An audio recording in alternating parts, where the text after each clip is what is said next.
Le prénom, c'est notre identité, notre passeport, ce qui nous identifie et ce qui des fois joue aussi sur notre personnalité. Alors quand on devient parent, il faut qu'on en choisisse un pour notre enfant. Certains vont chercher l'originalité, d'autres un prénom qui aura une signification, un héritage en quelque sorte. Ça peut être simple à trouver, complexe, source de négociation pour le couple, ou tout simplement se retrouver à la maternité, lors de la naissance, à trouver comment allons-nous appeler ce bébé. Dans notre cas, ça a toujours été assez simple.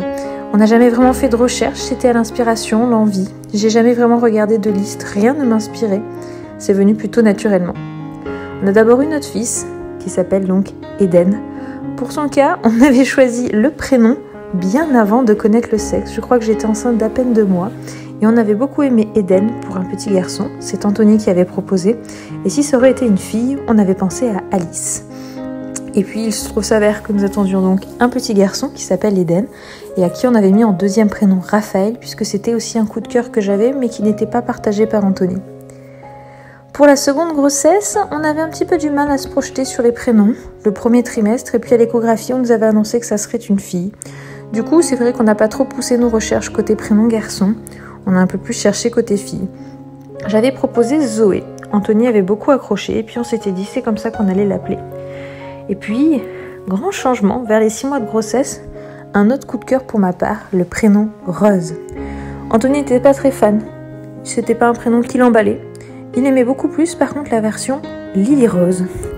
J'ai donc pris le temps de réfléchir, restons-nous sur Zoé, allons-nous sur Lily Rose, ou complètement autre chose.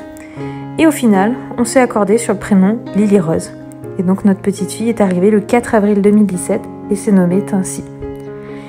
Dans notre cas, en premier un garçon, en deuxième une fille, c'était assez simple. Mais cette troisième grossesse, ça allait forcément être un second garçon ou seconde fille. Et donc pouvoir trouver un autre prénom, de même sexe que nous avions déjà, qui nous emballerait et qu'on aimerait tout aussi fort que le premier.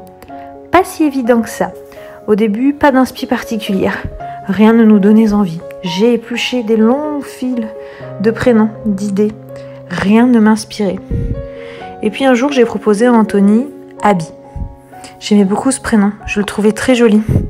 Court, simple, et il me plaisait beaucoup. Encore une fois, comme pour quand je lui avais proposé Rose, il n'était pas si emballé que ça par cette version-là. Il m'a donc proposé une autre variante, Abigail. Et j'ai tout de suite accroché avec cette version. Abigail, c'est devenu une évidence. Depuis, nous sommes restés sur ce prénom, jusqu'à aujourd'hui, sa naissance. Et puis pour nos proches, c'est une évidence. Notre petite puce s'appelle donc